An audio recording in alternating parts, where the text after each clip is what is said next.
The 28th week of the year. Ay, ay, ay, ay, ay. Where does one start with this one?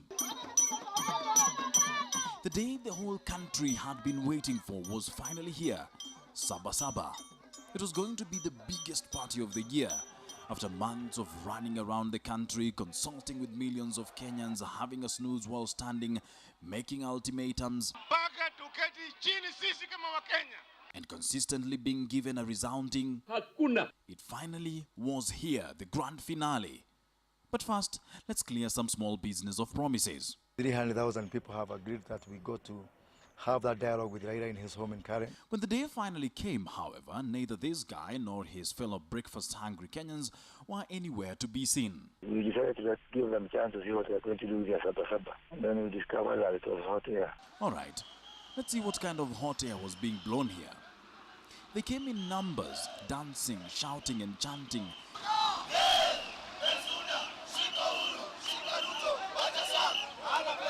And the day would have been incomplete without just a bit of stone throwing and tear gassing.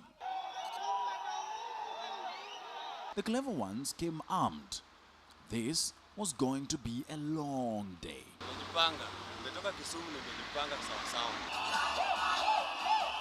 Then cometh the hour, cometh the man, or in this case, cometh the three men. Called them the three wise men.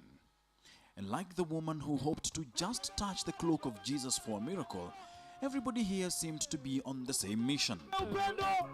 Finally, when all settled down, it was time for the business of getting down.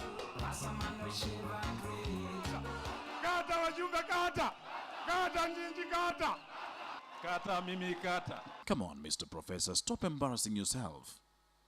Anyway, everybody had some hot air to blow. And blow they did.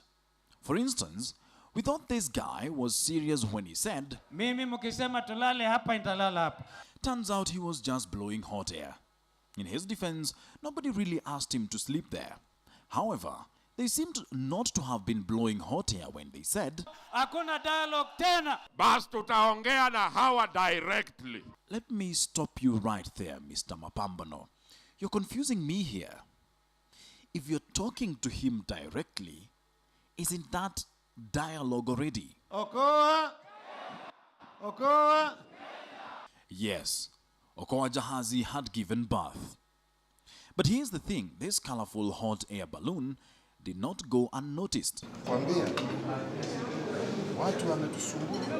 And after the stomachs were full, it was time to take care of this hot air disturbance. Karibu kuja tukunywe chai uniambie tabu yako. Nani aliambia Uhuru Kalonzo, Wetangula na Raila hawezi kunywa chai kwa nyumba yao? Oh boy, this tea business will not end well. But there's a solution. Chukua simu, piga, sema Bwana Rais, ile namba yako ulibadilisha, nikupatie mpya kama nimebadilisha. Naona mawingu imetanda. Hata hatukuona rasarasha. Okay, this hot airing has gone on for too long. Let's ask a guy who owns everything. Hey, how do we get rid of this heat? It will be cheaper for Kenya to put all the politicians on a boat and send them on a holiday for 1 month. With all that happened on Saba Saba, here's what we're forgetting. We need more Saba Saba rallies in the capital city. They're an important part of our daily lives. Our reporter Jerry Mushura investigated this and tells us why. On the morning of July 7th, most Kenyans woke up with trepidation and anxiety over the day. The religious ones had spent the better part of the previous week commanding the heavens and the earth to get with the peace program. The day came and went, and with it some joys that Nairobians only dream about. For example, this was Kenyatta Avenue on Saba Saba. One would have sat on the road and read a newspaper comfortably. This is Kenyatta Avenue today, and you can't even imagine what is causing all this traffic. It was a day also characterized by glorious quiet in the CBD, and the biggest surprise was the availability of parking spaces in the middle of town, in the middle of the day. People everywhere.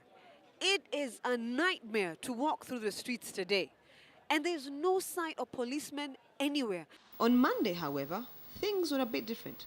Cops, and even more cops. Saba Saba showed Kenyans the ideal Nairobi, the Nairobi we need. the one we want. We need Sabasaba every day, for this is the embodiment of our Vision 2030. The good news is there will be Nane Nane, Tisa Tisa, and Kumi Kumi. But let's shelve that for a moment. This Sabasaba mood was exported to Brazil. The Brazilian football team thought it was unblockable, so they went into this game with Germany full of confidence. In fact, confidence all round was so high that a certain news anchor decided to predict the outcome of the game. I'll just go ahead and make a prediction for this one. Brazil are winning. Of course, after the game, that anchor was fired as the station's director of football games predictions and the position given to a camel, one that predicted correctly which team would be eaten alive.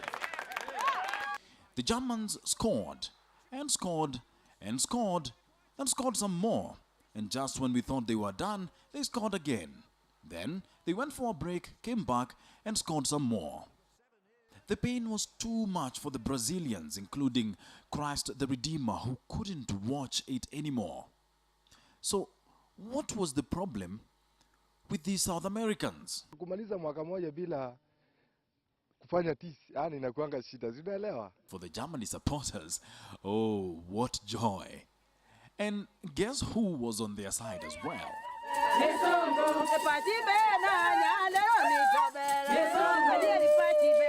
After all is said and done, though, that's what Kenya should be, a dancing nation, not one that squabbles over dubious handouts dished out by politicians to hoodwink us from their promises, which, as we have learnt today, are just hot air.